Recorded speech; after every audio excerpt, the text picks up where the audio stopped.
Hello, everyone, friends and family of the world of paleoanthropology. This is Seth Choggy back for I know it feels like forever on this show. We've been doing the podcast with Genevieve and George, but the story of us has kind of been in the background for a little bit.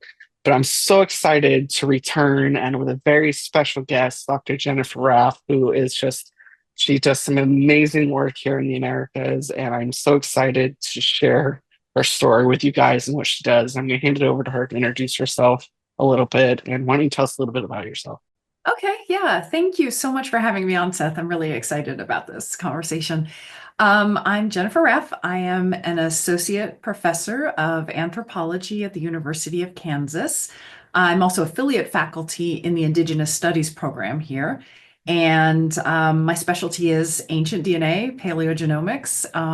And I work closely with tribes and communities who are interested in using DNA as a tool to investigate historical questions. And I work almost exclusively in the Americas.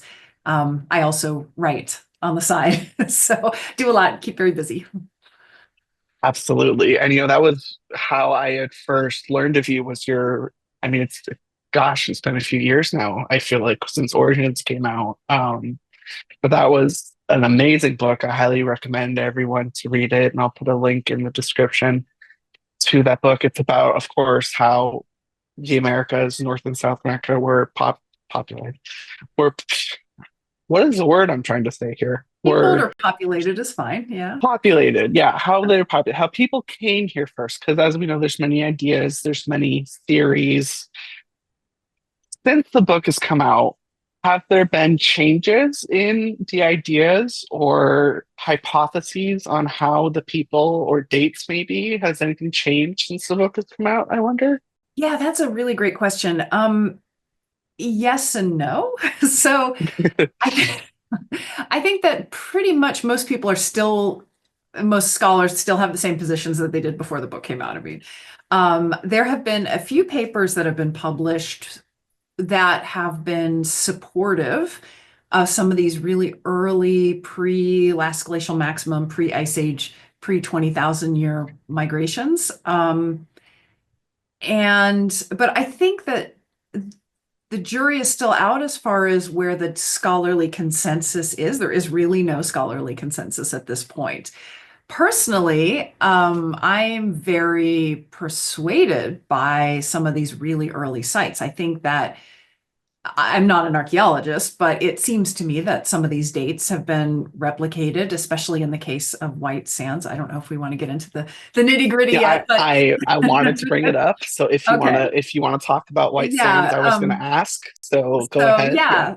So some of these sites, these early sites that show evidence or have been claimed as showing evidence for humans in the Americas prior to the last glacial maximum or the LGM, have been sort of, they're controversial for various reasons, but the major reason is often, do they show unequivocal evidence of humans, right? The stratigraphy can be good, the dating can be solid, but if it's not, if the artifacts that they're dating are ambiguous, or if it's cut marks on bones, and that could be explained in various ways, it's not persuasive to most archaeologists who have a very rigorous standard, appropriately, for what Hmm. constitutes a site. The White Sands site is, I think, pretty convincing. It's footprints that are human footprints, and they're in association and sometimes even crossing Hmm. footprints of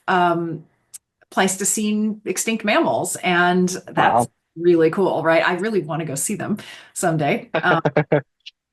And they've now been dated by multiple methods Hmm. to, I think, 23 to 24-ish thousand years ago, something like that. Hmm. I'd have to check the paper. It's been a bit since I've read it. Um, And that's, the fact that there's multiple methods addressing this seems pretty Right. persuasive to me, a geneticist. But I know that there are some archaeologists who are still pretty skeptical. And so I think there have been a couple of other sites that have been brought forward as evidence, additional evidence of people being here quite early. I think the jury's still out on those. So basically, we're still in the midst of a really interesting and complicated conversation about how people first got to the Americas. So kind of in the same place that we were before I published Origin. So that makes it fun. Absolutely. And as seems to be the way in anthropology in so many different aspects, I mean, the wonderful thing is we learn so much and then so many more questions arise out of what we learn. And, speaking of what we learn, as you work with Indigenous peoples, and I wonder because from my experience, and I am a online student at ASU, there have been some very ethically concerning dilemmas that you may be aware of specifically with ASU. And I Right. just wonder how the Indigenous communities, I'm sure they differ, per group, view learning about their ancient DNA. Are they acceptive of it, or is it something? What's the general consensus on learning about it, I guess? Is there Well, one? it's really impossible to generalize about viewpoints on ancient DNA because every tribe has a different view, right? If they're thinking about it at all, which some are not. For the tribes, so I work mostly with tribes in the United States, present day United States, and there has been, if you kind of look at the map of where ancient DNA, ancient genomes have come from, they're very, very few in this region. Hmm. That can be attributed directly to this history of very abusive research on the part of my discipline, on the part of related disciplines towards Indigenous peoples. There has been research done without consent on people's Right. ancestors. And there has been research, and I think this is what you're referring to, on people's blood samples without, Yes. Yeah. yeah, we're both thinking of Havasupai, I think, without Yes. full consent or awareness of what people were agreeing to and contributing their blood and including research that they would not have consented to. There's been just a whole list of really, really shocking and Hmm. unfortunate ethical problems inherent in this field. And, I'm not myself saying, oh, I'm immune from this. I mean, I was pretty clueless when I started out doing research. And but I have been very fortunate to work with both scholars, non-native scholars in ancient DNA who have a great track record of doing research ethically, and also with Indigenous scholars and tribal members, non-scholars, but still expert knowledge holders who've helped Right. me learn, right? So, and one of the major things that I've learned is that as a non-native person, that tribes all have different views on this. And some tribes are perfectly willing to do ancient DNA research, eager, in fact, they want to Hmm. do it. They are interested in using paleogenomics or genetics of living tribal members as a tool to investigate their histories and other questions that they might be interested in, maybe medical, other things. Hmm. But they are, I guess the one generality I can say is that tribes are cautious, if not opposed to doing work because of this history of research, this really unfortunate history of research. And so my impression is that the tribes who are interested in doing this work are watching and trying to figure out who is a reliable partner, who can we work with, or can we train our own citizens to do this work, which is, I think, the best case scenario is having Absolutely. members of tribes doing their research for themselves. But it's really, I think this is a long road. I think there's a long way to go.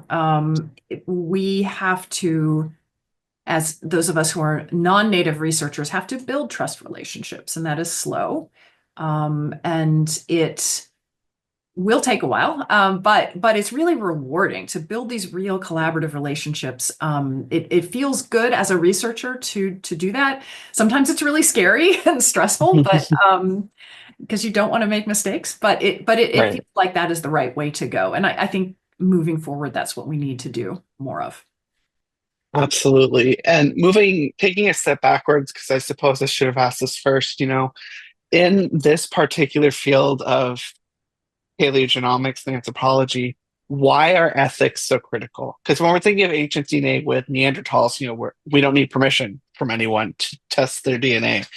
Why would it be disruptive per se for a tribe to, without consent, learn about their history? Yeah. Well, I would say that there are some ethical concerns doing research with Neanderthal DNA, but Oh, they're a well, different set of concerns, right? Yeah, yeah, obviously. yeah. Yes. But when it comes to indigenous genomes specifically, and here I am drawing upon the work of Kim Tallbear, Crystal Sosi, a bunch of people. I shouldn't do shout outs because I'm going to miss people. So we'll just say there's a huge group of indigenous scholars who have articulated these issues, and you should go read their work.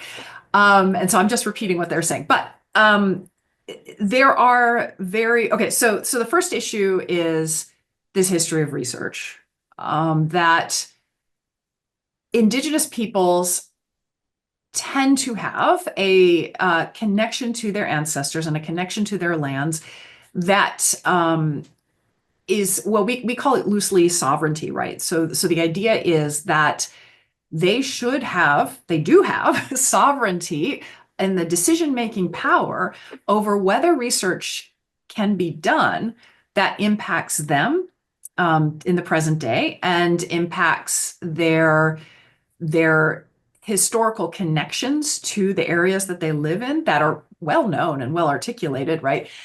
And it's not that genetics can or should be used to support or refute those histories, but DNA can definitely be used in ways that are highly problematic to define people in terms of racial categories, right? That we have constructed. Just as a brief tangent, to be Indigenous, to be Native American is not to be a member of a race, right? That's not a racial grouping as we understand it. I forgot where I was going with that. Okay, anyway. So the point is there are living people and they are impacted by the stories that non-native people generally try to tell about their histories. And we have been doing that since settlers first became coming to the Americas and seeing these amazing cities, these amazing monuments, the art, the architecture, all these incredible accomplishments of native peoples, and saying, well, the Indians that we see today could not possibly have done that. They're incapable of doing that. Let's make up a new story, which is that there was this lost race or this lost group of people who lived here previously, that the Native Americans, the Indians, wiped them out.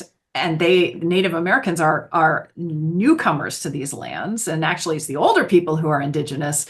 Oh, and by the way, those older people are probably European. So that's this whole, yeah, of course, right? So that's this mythology that was constructed by Europeans, and it's very explicitly used to justify taking lands from Native Americans, because the idea was if they aren't actually indigenous, they have no claim to lands, right? And so this story was it's called the myth of the mound builders.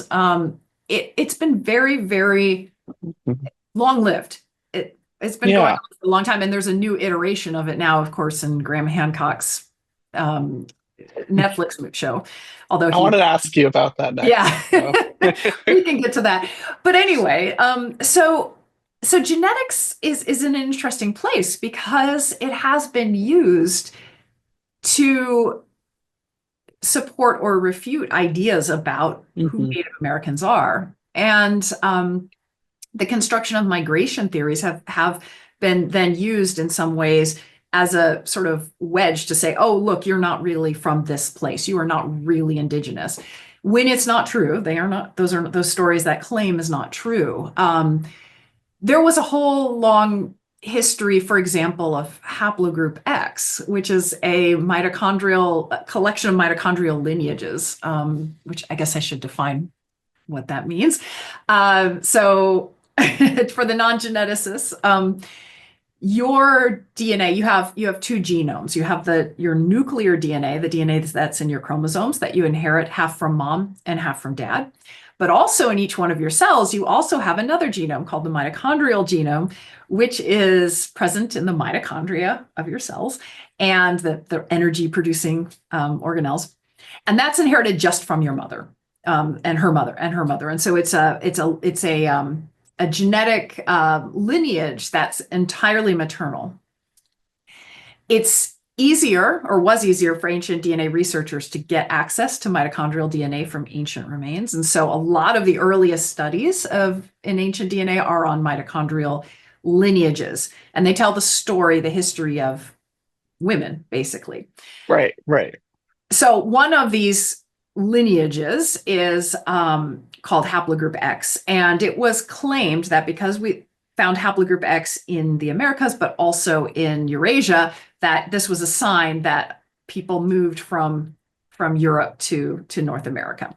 That's not Hmm. actually true. I've written a whole paper on why that's not true, and nobody believes that, which I won't get into the details unless you want to, but that was used explicitly to bolster claims of a European Mm. origin for the first peoples. Yeah. So one more question, then I want to get a little bit into your background, and that does go to Graham Hancock and whatnot. As a science communicator and as a researcher, how damaging and what effects does this type of misinformation have on indigenous cultures and the people like yourself trying to actually do legitimate work? Yeah, I mean, I can't speak for Indigenous people, so I don't know, is my answer to that. I meant, more of your, yeah, Yeah, of yeah. course. And I guess it also depends on the claim. So the claim that Europeans or people, non-native people, non-Indigenous, non-Native American people were the first people here has done a lot of damage, and it keeps popping up again and again and again. Sometimes these outsiders, these first peoples, are claimed to be European, but sometimes they're claimed to be African. Sometimes they're claimed, I don't know, from all over the place. It's just Lost Tribe of Israel, Yeah. anything but Yeah. the ancestors of Native Americans, who were the people who were actually here, or aliens, I guess. Also, I think, Yeah. There's yeah, that one. that's also claimed. I think that's incredibly damaging because it gives the public, the non-scientific public, who are fascinated by these histories, reasonably so, it gives them the wrong impression, and it gives them this idea that these histories that scholars are presenting are inaccurate, that we don't know what we're talking about, that we're promoting an agenda. And it also tends to reinforce this idea of Native Americans as being a people of the past rather than Mm. living, thriving cultures. Um, yeah, it's just, I think it's really damaging on many, many levels. It's just speaking from my own perspective as a scholar in this discipline. Um, and it has led to, at least in social media, some pretty ugly stuff. I have seen Yes. my colleagues attacked. I have seen my colleagues harassed. Um, a little of that has happened to me, not quite as much because I've been a little bit, focused on some writing lately and haven't really been engaging in social media stuff. But I've seen it happen a lot with my colleagues, and it's very distressing. And I think it undermines people's understanding of what it is we do. Those of us who are Hmm. working in this area, what archaeologists do, what geneticists like myself do. And so, I think it also undermines Indigenous people's own knowledge about their own history. I think that there's this attempt to really undercut all of this information and this knowledge. And it's really distressing to see. Absolutely. Absolutely. And as hopefully things change. Let's just say that. Now, talking about yourself a little bit, you are obviously very passionate, and you have a very specific part of anthropology that you're looking at. How did you get into this, and what led you to where you are today? That's great. Yeah, I love telling this story because it dates me. It shows how old I am. So, like every kid, I think I wanted to be an archaeologist, right? But my mother was in school for most of my childhood, and she was getting her degree in neuroscience. And so I Mm. would follow, hang out in college campuses where she was at. which I hated. I didn't hate, but at the time, it was a little tedious to spend every summer, every day, in the college libraries or whatever. But it turns out that was a great gift, right? I Yeah. learned so much about how universities worked, how laboratories worked. I was exposed to biology very early on, and when it came to going to my own undergraduate education, I wasn't sure, did I want to be a biologist? Did I want to be an anthropologist? I was greatly influenced by a lot of biologists, and I had some remarkable opportunities to do research as a high school student and as an undergraduate. I worked in a yeast molecular genetics lab, which was fabulous. Oh, wow. Yeah, so cool. I mean, I was terrible at it, but I learned. I learned a lot. Um, and then Jurassic Park came out at some point during, I think, late high school, early college. I can't quite remember. And I realized, oh, I don't have to pick between biology and archaeology. I can kind of Yeah. merge those. I mean, I can't do dinosaurs, but what about ancient humans? And so I got into the field kind of that way. I majored in both biology and anthropology, both as an undergrad and then as a grad student, to try to find the points of synthesis between the two Hmm. fields. And which is cool, and I love that, and I think it's helped me in many ways, but in other ways I feel like I'm never really an expert in anything because I've just, so diffuse as far as what I'm learning, but you know that's how it goes. Absolutely, completely understandable. So I'm curious, since you mentioned it in the way that you did, what ways do you see biology and archaeology synthesizing? At what points are they the most effective together, in your opinion? Well, paleogenomics is an amazing field.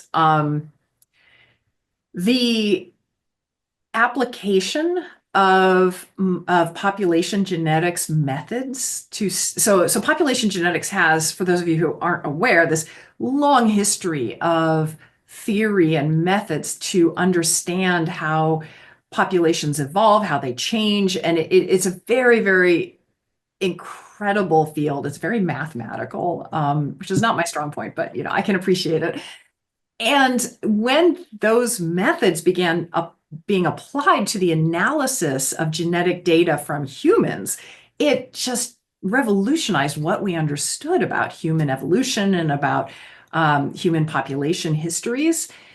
And so I really think that connection between biology and anthropology is incredibly strong and incredibly powerful. And it can be difficult too, though, because of course these different fields have different terminologies, they have different bodies of theory, right? And so there's a lot of mutual unintelligibility, right, between scientists working in these disciplines.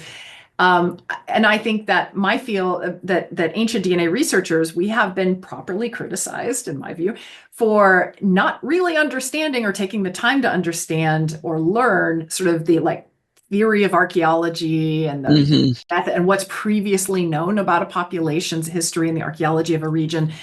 We just kind of go out and we sequence genomes and then we kind of make up stories about them.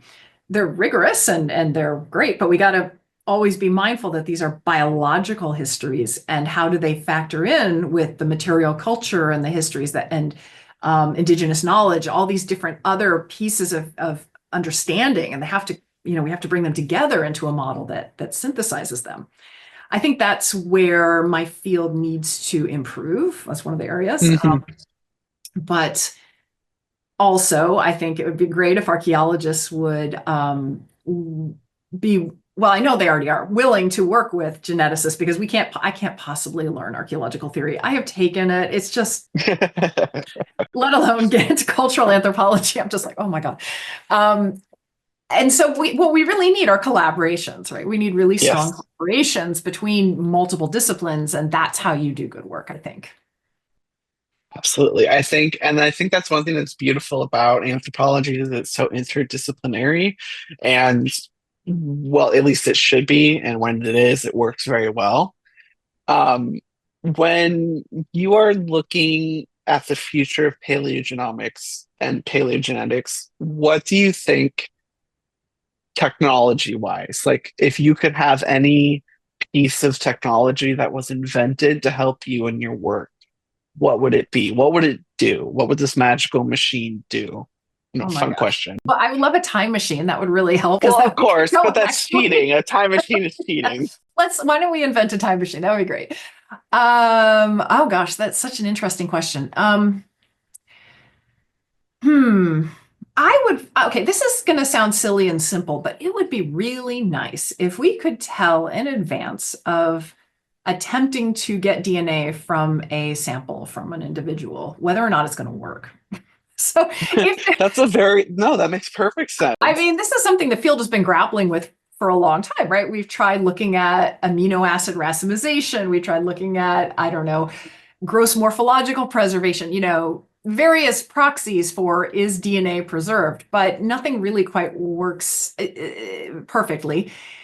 And it would be extremely helpful to be able to, when I'm looking at, okay, let's say amazingly, I've got access to samples from, let's say, 50 individuals, 50 ancestors. I can't tell which of these are going to work, and it would be very efficient and save a lot of money and let us focus on the samples that do have really good DNA preservation, because most won't usually. Right. So that would be really nice. That's just a very simple thing that I would really love to have. Not very And flashy, yeah, but it would that well, honestly, because that's perfect. Yeah. my lab is small. We're a small research group. We do not have millions of dollars or fancy robots or anything like some of and or lots of personnel like some of the big labs do. So, we're very budget conscious. And so it would be super helpful for us to be able to, just save some money and save some labor by knowing in advance what samples would work.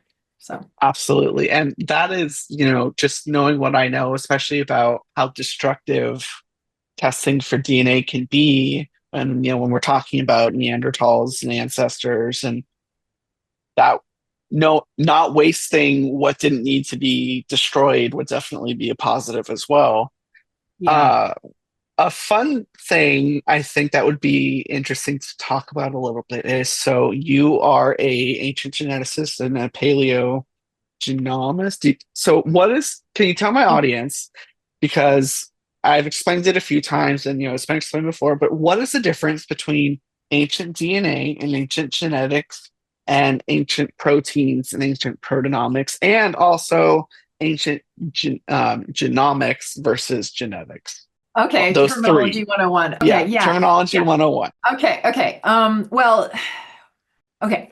So there are a bunch of different ancient biomolecules that you can look at, right? Proteins are one biomolecule. And I think everybody knows what a protein is, right? Made up of We'll amino assume. acids, We'll right? Okay. assume. So Yeah. so that yeah, so proteomics is looking at amino acid sequences and trying to infer from them what the DNA, because DNA encodes amino acids, right? Amino acids make up protein. And so you can work backwards, right? You can go, all right, I've got this string of tyrosine, serine, whatever, just making that up. I know what the DNA codes for this. We know this. We've known this for a very long time. And so I can kind of reconstruct, all right, this Neanderthal had, or let's even go farther back. This Australopithecine had this genetic variant, and we can figure that out because the protein is preserved, right? Right. Where the Right. DNA would not be preserved that old. Okay. Right. Right. So you can kind of Absolutely. infer DNA sequences and you can say, all right, here are these different Australopithecines, and we see an interesting difference here at this one base or one spot in the genome. I hope that was clear. So Yes. it still But blows so my I guess mind that we one can do that. question I have Yeah. is so are ancient proteins, are they always technically, well, not always, but are they potentially always older than DNA? Like, do you have a higher chance of getting proteins from older material than you do DNA, or is it not related to age? That's a good question. I'm not sure. Well, certainly there is an upper age limit on ancient DNA Uh-huh. retrieval, right? So I think Right. I want to say the oldest is a little bit over 1 million years old, which is amazing to me. Right. Right. Absolutely. You can get ancient proteins older than that. You can get ancient proteins, I think, even from dinosaurs, honestly. I I think. think we have I some, think, yeah. honestly. I think. So Yeah. yeah, so yes, I don't know about relative prevalence though, but Okay. DNA starts degrading and getting fragmented and damaged like not the minute, but shortly after an organism dies, right? And so it's not a complete like relation, it's affected by a bunch of different things. Age is one thing, time is one thing that affects preservation of DNA, but also environmental conditions. So Mhm. we have some amazingly beautiful DNA preservation from, say, Arctic regions, because it's just cold, Right, dry, right. and just perfect. Whereas in, the plains, the Great Plains, not so good. Anyway, um, Absolutely. and when we're talking about genomics, we are talking about studying the entire genome, or at least genetic variants that span the entire genome. It doesn't have to be like every single DNA base, right? Sometimes you can't recover all of those, but as long as you get genetic variants from that represent most of the genome, you're going to get a very powerful, very what's the word I'm looking for? Very detailed picture of human history, because each gene, each spot in the genome actually has its own separate evolutionary history, right? If Mm, you think about it, your DNA is the product of many, many, many, many, many different kinds of evolutionary forces affecting it. And it comes from many ancestors, right? And so you're getting fragments of DNA from these different ancestors, and they are mixed up by processes of recombination, affected by natural selection, genetic drift, all these forces. And so if you look at just, say, mitochondrial DNA, you're going to get one like family tree, basically, but that's just women. mhm. It's a very limited representation of the entire population. If you look at the nuclear genome or do genomics, look at all the DNA, you are going to get the histories of many ancestors that have contributed those genetic variants to you. And so that gives you a much more powerful way of looking at population history, which is why you can infer a lot of a population's history from a single genome. Not everything, but a lot. Right, right. So, yeah, I think a lot of people are concerned about geneticists, about paleogenomic folks kind of overinterpreting population histories from limited genomes. And that's not a unfair criticism, but you do need to remember that every genome gives you a lot of population history. It's not limited in the same way that mitochondrial DNA or Y chromosome DNA would be. Okay. Right, right. And then I refer to myself as an anthropological geneticist. And the reason I do Okay. that is because um, my training was anthropological as well as biological, right? And so you kind of have different flavors of people working in the ancient DNA field. And so some people Mhm. are trained in sort of a pure biological setting, right? They are population geneticists and they're really like that's what they learned. Whereas others are trained just as anthropologists. And then people like me are kind of a little bit of both. And so I kind of follow the late Michael Crawford in using that term to describe my work. Absolutely. So I what is next on the horizon for your work that you're able to talk about? You're a published author. As I mentioned earlier, wonderful books that I'll share. Um, what's next? Well, I'm always in the process of developing new research projects with tribes. And so that is a slow process. I mean, just speaking in a very general sense, I'm I'm always talking to tribes who are interested in doing genetics research. Um, but it's a process of developing trust relationships, of designing the research, going back and forth about what research questions are acceptable, what are not, what approaches can we use, and just really building relationships. And so while I've got two ongoing projects that I'm kind of in the later stages of, I'm also speaking with other tribes about potential new projects. And so I'm hoping that at least one of those will get launched before too long. We'll see.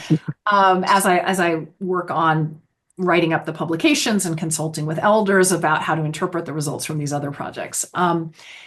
And that's kind of in my research sphere. I am working on another book. On this one's, sort of more evolution oriented. So we'll see how that goes. Okay. It's outside my comfort zone, but we'll see. Hopefully I'll do justice to the subject. And yeah, just still also just giving a lot of talks and, doing regular faculty stuff, teaching classes and yeah. It's pretty Absolutely. fun. So for someone, and I know that there are many because I know my audience who would like to follow in your footsteps and do similar studies on Indigenous folks and whatnot. And you mentioned trust building, obviously, is so critically important. If you don't mind, could you tell us a little bit about how you built trust and how one who, let's say, they're straight out of high school, they've never done anything before, how do you build this communal trust that allows you to work in this community? Yeah, I think the first thing to do is to recognize that we are not entitled to anyone's DNA. And I did not always believe that when I was younger. I thought, oh, it's the greater good of science. We should, and that's wrong.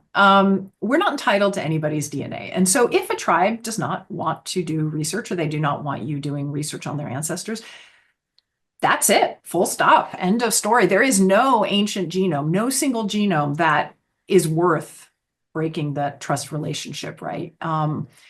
It's important to respect their sovereignty over their ancestors. And so if you come to if you want to do work in this field, I think you need to come to it with that attitude and that respect for their sovereignty and that respect for their decision-making power. Um, to actively build trust, you have to be trustworthy. And so that means listening more than you talk, despite the fact that I've been rambling on for a long time. Yeah, It that's why I means have you here. it means being learning, being open to learning, being open to hearing things that you might disagree with or you might not understand, and sitting with that and thinking about it. And it also, I think also a big part of this is finding the right mentors. So I was really, really fortunate. My graduate advisor, Frederica Kasel, taught me a ton. And then when I also started working as a postdoc with Dennis O'Rourke, who has been working in this field forever, he knows everybody. And he is a very well-respected figure. Both his work on the National NAGPRA committee and also his history, his track record of research and doing work in ways that are have always been, good and respectful. And so working with him, I was able to observe how he would communicate with tribes, how he would design his research with them in collaboration with them. And and then I was also able to kind of step into some relationships when I came to University of Kansas. He also came to the University of Kansas. It was great. And so he was the chair of my department for a while and has been a good mentor to me. And so we've worked collaboratively on projects with tribes, and because they trust him and I'm sort of tagging along, they start to trust me. And the same with Michael Crawford, another senior faculty member here at KU, who's unfortunately passed in the last year. He Mm, also worked with tribes, and so I was able to sort of develop a reputation, under his mentorship as a researcher who would listen to tribes and try to do the work in a good way. And then the other part of it is, you have to own up when you make mistakes, and you yeah. have to be willing to hear criticism. You really do, and that's so hard. It can be very, very hard and make you feel very defensive if you're being criticized for something. But there's usually a grain of truth to it, if not a ton of truth to it, and you have to just to listen and try to learn, and to show that you're willing to learn from past mistakes and willing to do the work as best you can. That's wonderful way of explaining it, I think. And so I know you mentioned, and I've heard other researchers mention this. I think it's such a wonderful idea, and it's pervading anthropology and archaeology, and that's getting indigenous people, local people involved in the work in their area. Like you said, you wanted the tribes to do the work themselves. What are the steps that we have to take to give them the tools that they need so that that can happen? Yeah, that's a great question. So what I have learned on this subject, I've learned primarily from working with the faculty and organizers of the SING program, which is the summer internship for Indigenous peoples and genomics. Mm. And that there are now multiple SINGs. There's one in the United States, there's one in Canada, there's one in South America, I think there's one in Mexico, there's one in New Zealand. Like there's SINGs everywhere at this point. And that organization, one of their major goals is to empower Indigenous peoples as researchers and also as community members to make decisions about research. And one of the ways they go about doing that is training Indigenous peoples to be researchers themselves. And so they have a workshop that's held almost every year. Some years they don't have it, but almost every year, where they will train people from different communities to do research. It's not usually ancient DNA research necessarily, because it's hard to train Right. it. But the basic genetics research. And with different emphasis. Some years the emphasis is on looking at soil metagenomics, and some years the emphasis is on oh gosh, I'm trying to think of an example, epigenetics, right? So various topics are kind of emphasized. And students learn methods for the laboratory. They also learn methods for analysis. And then there's a huge component that is about ethics and that kind of thing. So it's really, really comprehensive. I cannot believe they fit all that in a week. So it's one organization that I think really deserves support. I know that it's NSF supported at least, or has been, which is great. And it's really awesome for researchers to attend and learn, right, how we can be better. Sorry, non-native researchers. Right. Native researchers too, of course, but yeah. So I've learned a ton from that. We also, as faculty, should be, reaching out and trying to mentor Indigenous students who might be wanting to do genetics research, or at least interested in learning about it. And so proactive mentoring is really important. And again, that also involves developing relationships, right? Otherwise, you've got to have people come to you or be interested in working with you. And that can be a very slow process, but it's very rewarding. And then finally, I think the third thing that I think is really important is capacity building within tribes. So in regions that don't have DNA labs, in regions that don't have access to sequencing technologies or molecular biology technologies, or all these things, can researchers who are NSF sponsored, NIH sponsored, right? When we have funding, what can we do to help build that capacity in communities?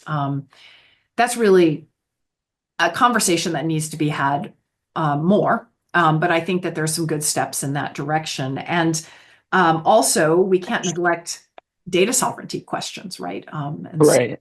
So, there's some really strong movement on data sovereignty and empowering Indigenous communities to have the tools they need to make decisions about what should be done with their data. And I think that is really important. A lot of this in my field is being driven by the folks who are associated with the Native Biodata Consortium, which is a really cool organization. So. Absolutely. And it's so great to hear all of that. And I will make sure that links are posted to hopefully maybe just get some attention to those programs or whatnot that you mentioned. One question that I think you might be a good person to ask, and I'm not a good person to ask this, and I get asked all the time, is people will send me so many images of what are frankly rocks, not stone tools, and other items. And I always tell them, even if you think it's real, by law, you need to take it in somewhere to be looked at. Can you explain NAGPRA a little bit and the laws of if you're hiking with your kids and you find an arrowhead, what should you do and why? Yes, I think I can explain NAGPRA as pertains to human remains mostly, because I'm a bioanthropologist. Okay. Right. I think maybe an archaeologist would be better at talk. I can do my best, but I'm sure archaeologists would be better about the sort of material culture aspects of this. But NAGPRA is the Native American Graves Protection and Repatriation Act, and it's an act. It's the law of the land in the United States that governs what can be done, should be done, has to be done with Indigenous remains and associated funerary objects. And oh boy, am I not an expert on NAGPRA, but so if I get something wrong, I apologize. And it has to do with what is found on public lands. So my understanding is that NAGPRA does not apply to privately owned land, Okay. although, we can have a conversation about whether it should. Um, what happened in the in the 19th century, early 20th century to mid 20th century was that a lot of archaeology was done where researchers were interested in building up skeletal collections in order to understand, to ask questions regarding human variation. A lot of this had to do with race, and trying to develop racial categories, which are really nonsense, but they did it. And but looking at variation and mostly in skulls, human cranial variation. And anyway, as a result of all of these excavations, which many were not done with permission of descendant communities, these ancestors' remains were put into museums and these huge, and also in universities. And so there's these huge skeletal collections of ancestors being held at various places around the United States and other countries as well.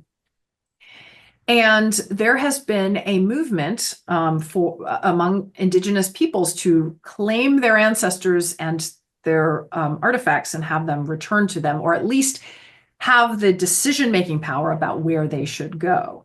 When NAGPRA was originally passed, I think there was a lot of fear and uncertainty and outrage among some archaeologists, believing that it would stop archaeological research, stop biological anthropology research. And in fact, I see it as an incredibly positive thing. First of all, it's the morally right thing to do. These Indigenous people should have their ancestors and decide what should be done with them, Right. rebury them if that is what they wish. But also, in the course of this repatriation process, some tribes are using that as an opportunity to learn more about their ancestors. And before they rebury them, some even allow for sampling for genetic research. A couple of my projects are directly emerging from that. And so I think that some people see NAGPRA as a kind of conflict between scholars, non-native scholars and Indigenous peoples, when it really doesn't have to be. If we're all working towards the common goal of helping ancestors be returned to their people, their lands, their descendants, and also to appreciate and understand the past, there are many places where that we can work together. And I think one of the things that I've been most excited about has been this movement of working together and mutual respect. It's been a long time coming, but I really do see positive developments in that regard. And that's wonderful to hear that things are moving in a positive direction. And I think just since I've started looking at anthropology and whatnot, a lot of areas of the field have been moving in a positive direction. And I think a lot of that has to do with, not to say anything bad, but some new blood in the field and whatnot. And that I'm glad to hear this particular area is improving as well. And relationships are improving, and because research is very important, but of course only if it's going to be beneficial to the people that it's affecting. And I Yes, don't believe any research should be done on people without those people being involved in the research. absolutely. Yeah. And with that, I think if there's anything you would like to say or leave us with, we will conclude this wonderful little chat. It's been an absolute pleasure having you on. I've learned so much. It's been great hearing from you. And yeah, if you have anything you want to, the floor is yours. Oh my gosh. I can't think of anything off the top of my head, but I really appreciate this, and I hope we can have more chats in the future. It'll be great. Yeah. Absolutely. It was a blast. And thank you again so much for coming on, Dr. Jennifer Raff, everybody. And thank you. Please like, subscribe, and we will see you next time.